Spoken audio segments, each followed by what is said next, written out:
They handed me the poison chalice on a Tuesday morning wrapped in a manila folder with a post-it note that might as well have said good luck not dying.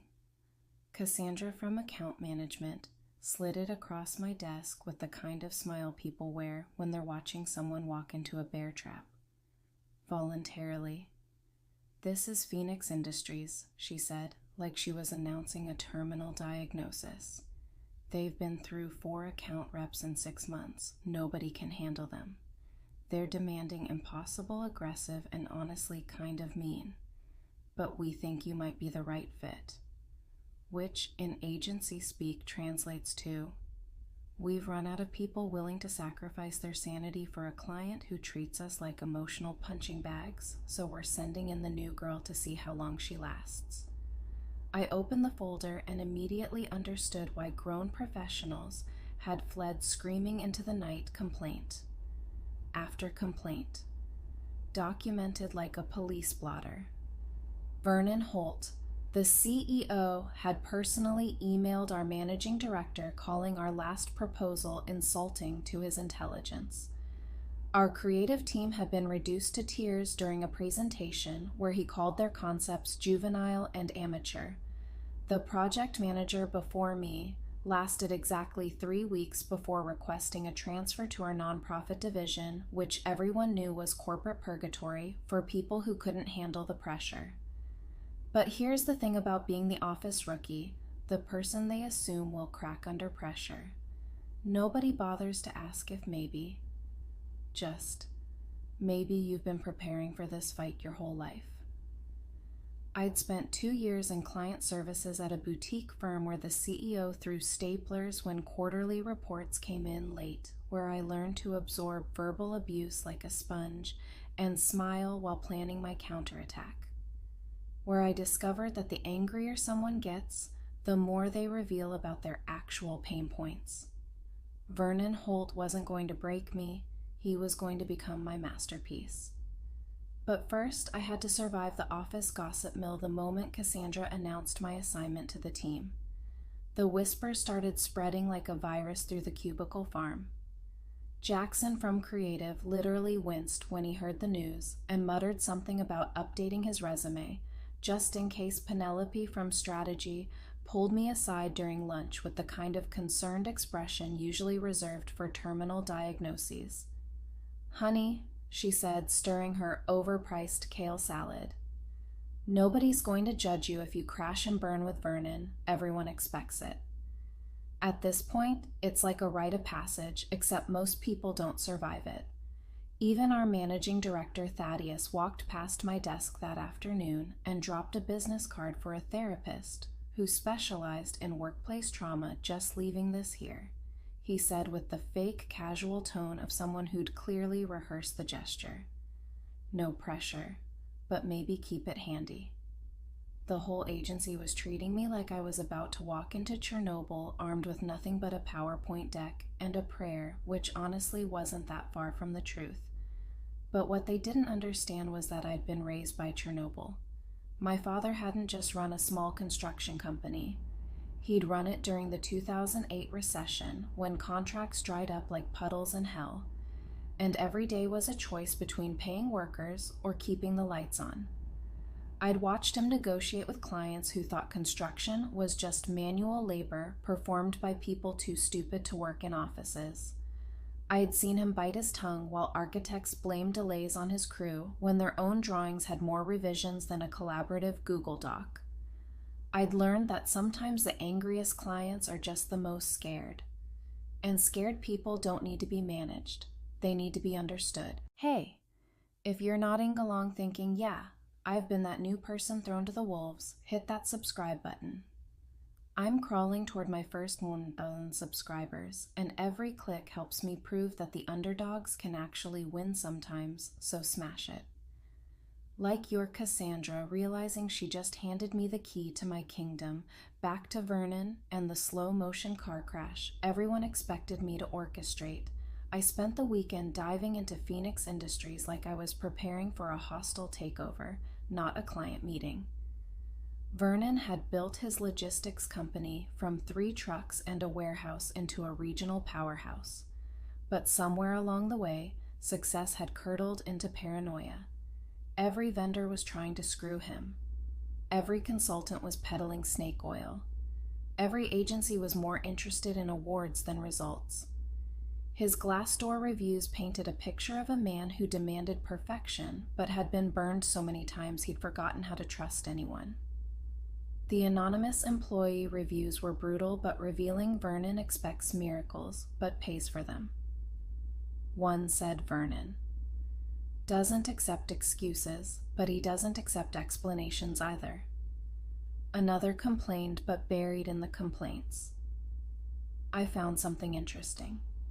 Vernon covers medical expenses for drivers' families personally.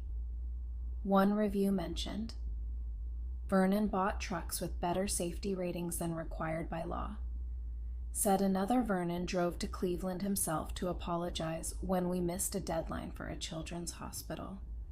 These weren't the actions of a genuinely terrible person.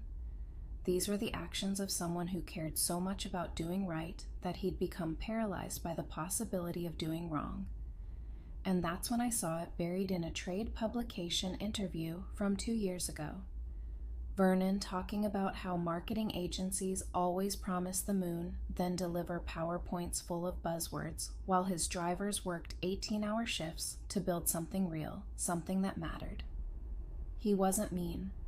He was scared. Scared that another slick presenter would waste his money while his competitors gained ground. Scared that trusting the wrong people would cost him everything he'd bled to build. Monday morning. I walked into our conference room where Cassandra had assembled the usual suspects account planning with their consumer insights, creative with their mood boards, strategy with their frameworks, all preparing to perform the same song and dance that had already failed 4 times. Jackson had prepared a presentation titled Reimagining Phoenix, a Journey Toward Emotional Connection, which made me want to set myself on fire. Penelope had developed a strategy deck called Humanizing Logistics Through Authentic Storytelling, which sounded like it had been generated by an AI trained exclusively on marketing buzzwords. And Thaddeus had invited himself to observe what he diplomatically called this challenging client dynamic, which was corporate speak for, I want to watch the new girl get destroyed so I can feel better about my own risk aversion. I cleared my throat and said something that made everyone stop shuffling their presentation decks. We're not pitching today. They blinked at me like I'd just suggested we sacrifice a goat instead of showing Vernon what we think he needs. I'm going to ask him what keeps him awake at night, and then I'm going to listen. Cassandra looked like I'd just announced my intention to negotiate with terrorists. But Vernon, you can't just wing it with Vernon. You need data. You need proof. You need a bulletproof strategy that accounts for every possible objection. Jackson nodded frantically. He tears apart presentations that took weeks to prepare. What makes you think a conversation is going to work better? Penelope pulled out her phone like she was about to call security. I think we should postpone this meeting until you've had time to prepare properly. This is career suicide. Thaddeus just stared at me with the expression of a man watching someone juggle chainsaws while riding a unicycle. Impressive but probably fatal. I smiled the kind of smile I perfected during my last job when clients thought they were about to steamroll a pushover. Watch me. The Phoenix Industries office looked like what would happen if a military bunker had sex with a Home Depot concrete floors exposed ductwork, and the lingering smell of diesel fuel and determination. The waiting area had chairs that looked like they'd been chosen for durability rather than comfort, and a coffee machine that dispensed liquid that could probably strip paint. The receptionist, a woman named Dolores, who looked like she could wrestle a forklift and win, pointed me toward a glass-walled office where Vernon Holt sat hunched over a computer screen like a general studying battle plans. He was smaller than I'd expected, wiry with calloused hands and the kind of focused intensity that comes from building something brick by brick. His office walls were covered. Not with industry awards or inspirational posters, but with thank you letters from clients.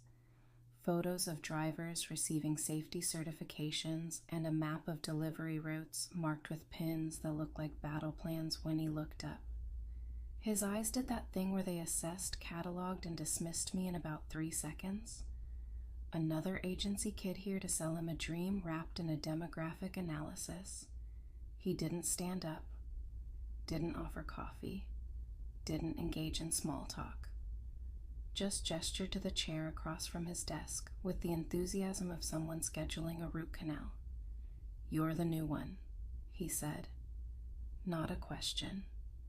A statement tinged with the weary resignation of a man who'd been through this dance before I sat down without waiting for a more enthusiastic invitation, pulled out a single yellow legal pad instead of the leather portfolio everyone else carried, and said the words that would change everything.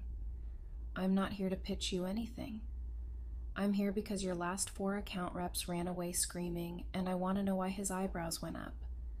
Not in surprise, but in the way of a poker player who just realized someone else might actually know how to play the game.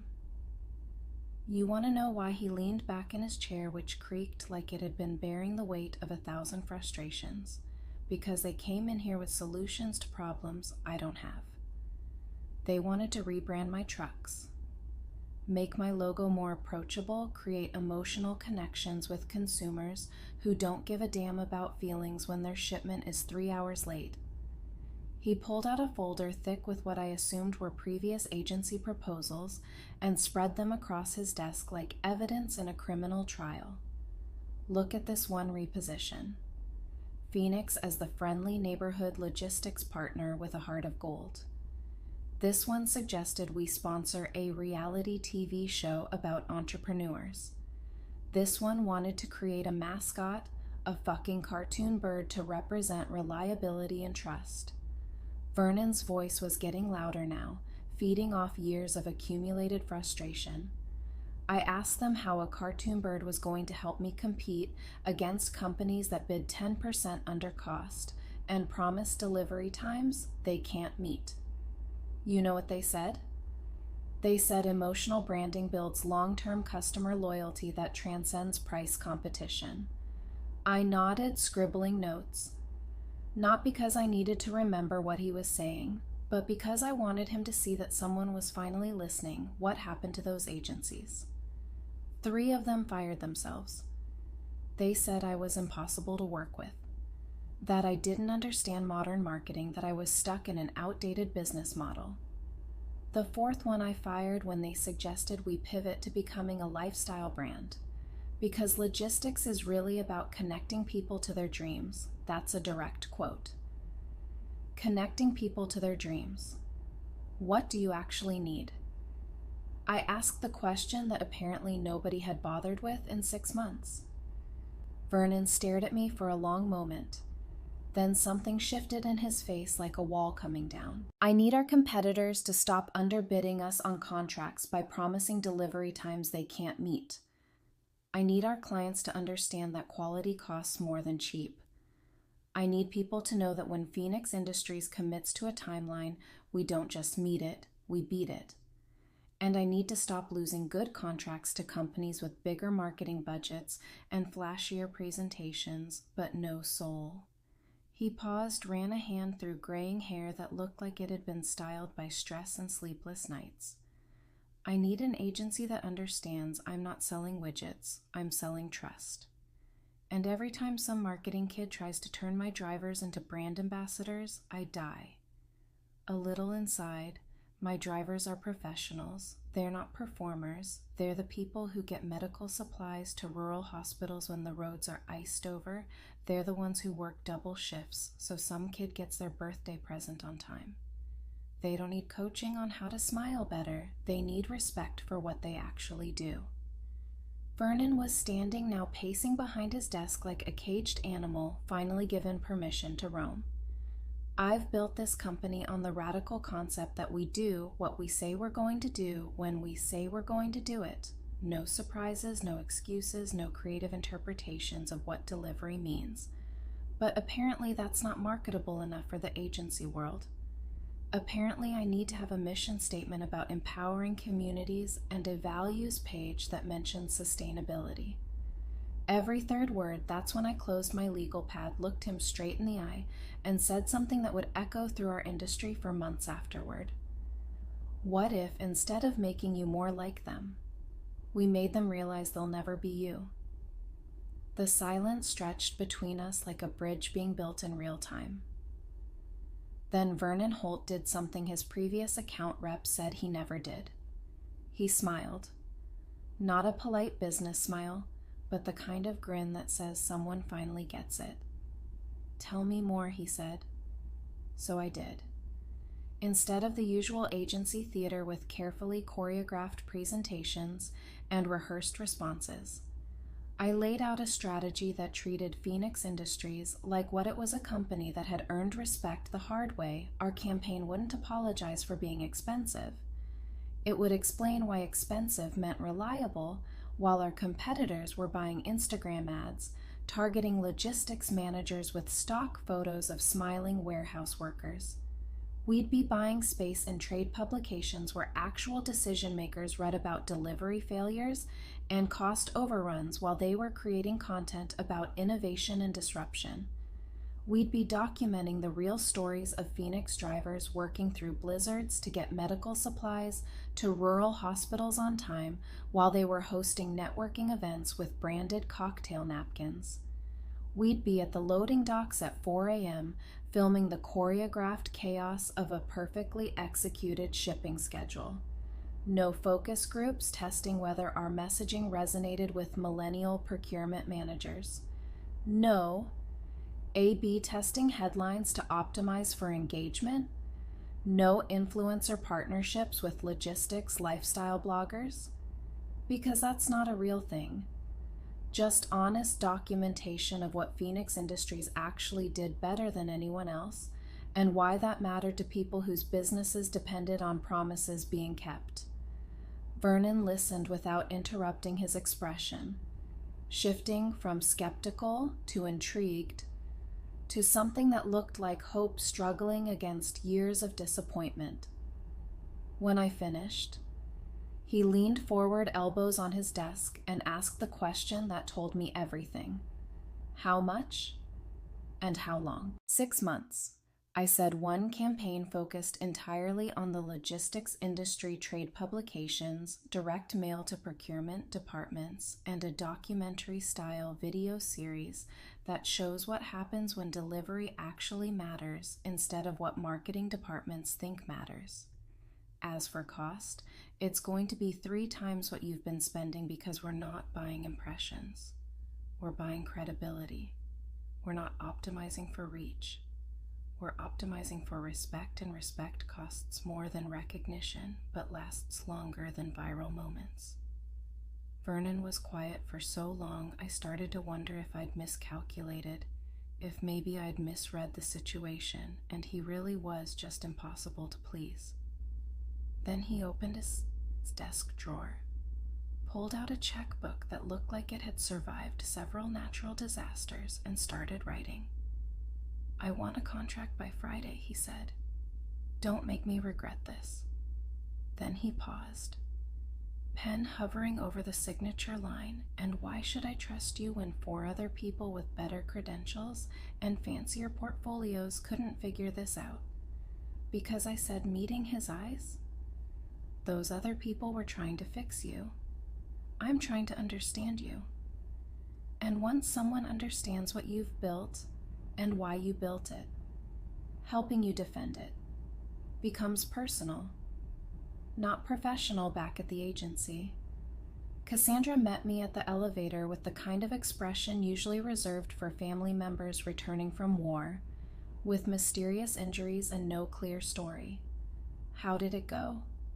she asked, clutching her tablet like a shield, expecting to hear about another spectacular failure, another creative professional reduced to tears, another account rep requesting immediate reassignment.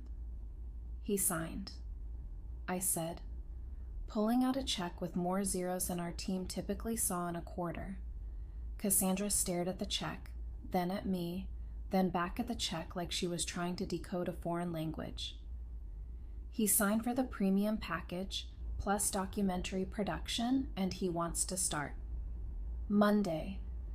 The conference room erupted in the kind of chaos that happens when people realize they've been accidentally correct about something they'd expected to fail. Spectacularly, Jackson started sketching ideas on whiteboards.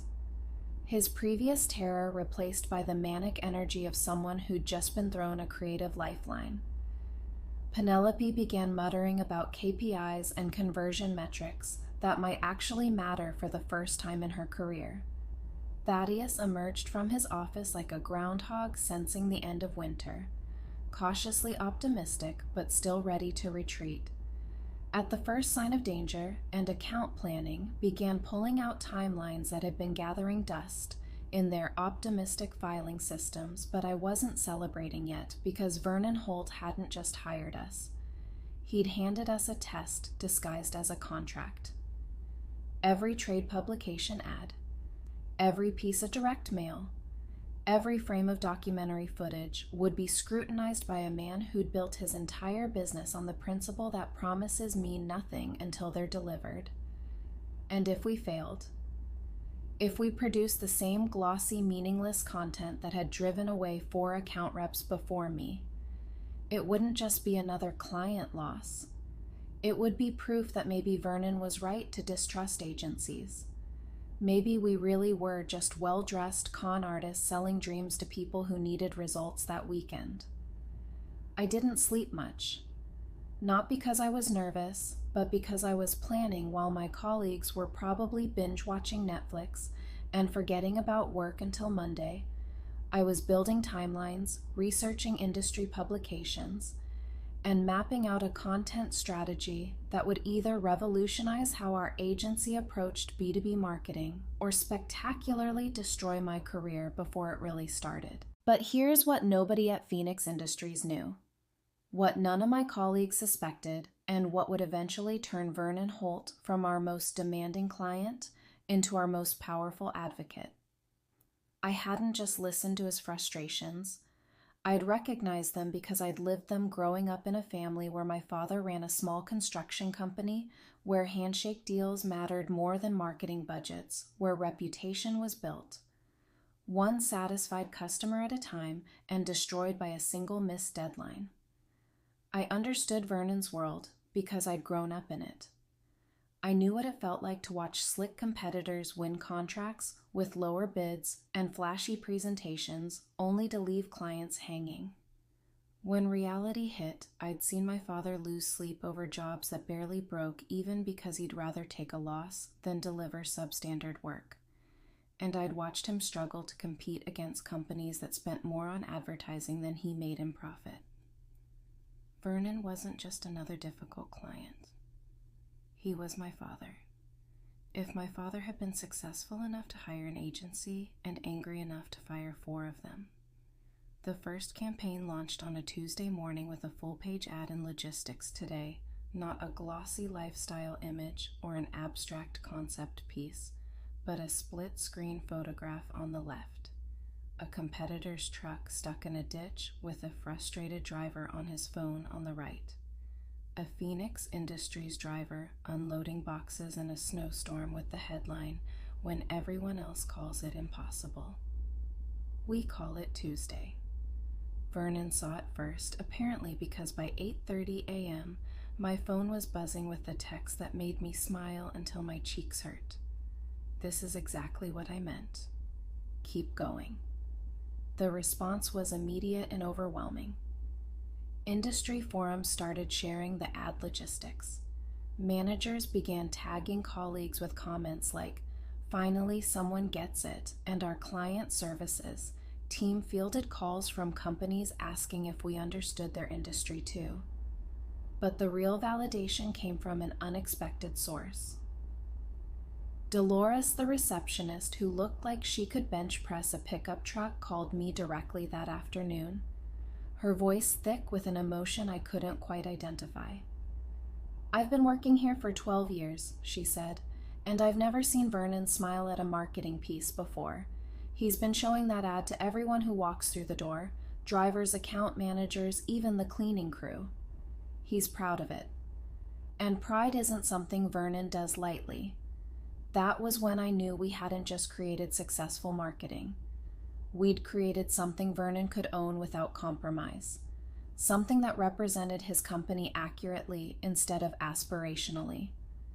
But the real test came 2 weeks later when Vernon forwarded me an email from one of his biggest competitors, a company that had been undercutting Phoenix on contracts for years. The subject line was simple: "We need to talk." The email was even simpler. "Your recent marketing campaign has been brought to our attention. We'd like to discuss potential collaboration opportunities." Translation: "We're scared that you're making us look bad, and we want to either copy your strategy or figure out how to counter it." Vernon's response was a masterpiece of professional restraint. "Thank you for your interest. However, Phoenix Industries is currently focused on serving clients who value reliability over rhetoric. Best regards," which in logistics industry speak translates roughly to go, "Screw yourselves. You opportunistic bottom feeders, we're too busy actually working to play your games. The momentum, built like a snowball rolling downhill, picking up speed and mass with every revolution. Our documentary series, 48 Hours with Phoenix, featuring real drivers on real roads, dealing with real problems, launched on Vernon's company website, and within a week had been shared more than any content they'd ever produced, but not by marketing professionals, by actual logistics workers who recognized their own daily struggles, reflected honestly for the first time in corporate messaging. Procurement departments started reaching out. Not because they'd seen a clever ad, but because they'd watched our videos and finally understood the difference between a company that talked about reliability and one that documented it. The industry trade publications that had initially been skeptical about our direct approach began reaching out for interviews with Vernon, not because he was the CEO of a successful logistics company, but because he'd become the unofficial spokesperson for an industry tired of being misunderstood by outsiders who thought shipping was just about moving boxes from point A to point B. And then something happened that neither Vernon nor I had anticipated, but probably should have seen coming. Our approach started attracting attention from outside the logistics industry. Manufacturing companies tired of agencies that focused on consumer appeal instead of B2B reliability. Construction firms frustrated with marketing that made them look like lifestyle brands instead of professional services. Financial services companies who wanted to reach business owners, not millennial investors. Every industry had Vernon Holt's. CEOs who'd built something real and were tired of agencies that wanted to make them look like something they weren't. 6 months after that first meeting, Vernon called me into his office for what I assumed would be a campaign review. Instead, he handed me a folder, not unlike the one Cassandra had given me, but this one was thick-heavy with the kind of documents that change everything inside were contracts, signed agreements, project proposals, all bearing the Phoenix Industries letterhead, but not for logistics services. These were consulting agreements. Vernon wanted to hire our agency not just as his marketing partner, but as a strategic consultant to help other companies in adjacent industries build authentic marketing approaches that respected their actual business, instead of trying to transform them into something more palatable for focus groups. "You opened something here," he said, leaning back in that same creaky chair that had witnessed the beginning of our partnership.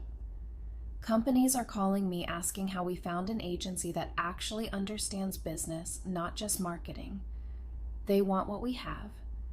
And I think there's an opportunity here, not just for Phoenix, but for every company that's tired of being told they need to be more relatable, more approachable, more like everyone else." I stared at the folder, processing what he was suggesting. Vernon Holt, the man who'd driven away 4 account reps. The impossible client who'd made creative directors cry, wanted to become our business development partner. He wanted to help us find more companies like Phoenix Industries. Companies run by people who valued substance over style, results over recognition, and authenticity over aspiration. The irony was delicious. They'd given me their worst client as a test, expecting me to fail, or at least to learn a valuable lesson about managing difficult personalities. Instead, I'd found a mentor, a partner, and a business opportunity that would reshape how our entire agency approached client relationships. But more than that, I discovered something about myself that I hadn't fully understood before this campaign. I wasn't just good at managing difficult clients. I was good at recognizing when difficult clients were actually just frustrated experts who'd been forced to work with people who didn't understand their world. Vernon hadn't been mean or impossible. He'd been protective of something he'd built and tired of people who wanted to change it without understanding it. And once someone finally took the time to understand what he'd built and why it mattered, everything else became not just possible but inevitable. That meeting led to the biggest quarter in our agency's history. Not because we'd learned to handle difficult clients, but because we'd learned to identify clients who appeared difficult, but were actually just passionate. And once you can tell the difference between someone who's genuinely problematic and someone who's just been misunderstood by everyone else, well, that's when the real magic happens. Vernon's referrals turned into a consulting practice that specialized in what we started calling authenticity marketing, helping companies tell their real stories instead of the stories marketing departments thought would test better with audiences who weren't their actual customers. Cassandra, who'd handed me that poison chalice, expecting to watch me drink it down and die publicly, took credit for the strategic decision to assign Vernon to someone fresh enough to think outside traditional account management approaches. Jackson started including Vernon in creative reviews, not as a difficult client to manage, but as a subject matter expert who could spot authentic messaging from a mile away. Penelope rewrote her entire approach to B2B strategy, development, prioritizing industry understanding over demographic optimization. And Thaddeus started taking credit for fostering an agency culture that encouraged risk-taking and innovative client relationship building, which was corporate speak for. I had no idea this would work, but I'm definitely not admitting that now. And every time someone new walks into our office now carrying that same manila folder with that same post-it note warning about an impossible client, I think about Vernon Holt and I smile because sometimes the worst client isn't the hardest to please. They're just the hardest to understand. And once you crack that code, once you figure out what they're actually trying to protect or build or preserve, everything else is just execution. But here's the part that still makes me laugh. 6 months after Vernon became our biggest champion, Cassandra pulled me aside and admitted something that explained everything about that first manila folder they hadn't given me Vernon as a test.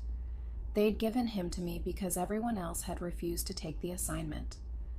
I was the only account rep who didn't have enough seniority to say no, but what they'd intended as a punishment for being. The new person had accidentally become the opportunity that transformed my entire career. Because sometimes the worst assignment is actually the best disguise for the biggest break you'll ever get. And sometimes the client everyone else thinks is impossible is just waiting for someone who speaks their language fluently enough to have a real conversation about what they actually need instead of what everyone assumes they should want. Thanks for watching, you workplace warriors. Hit that subscribe button. Unless you're afraid of finding clients who actually appreciate authentic work, then you're on your own.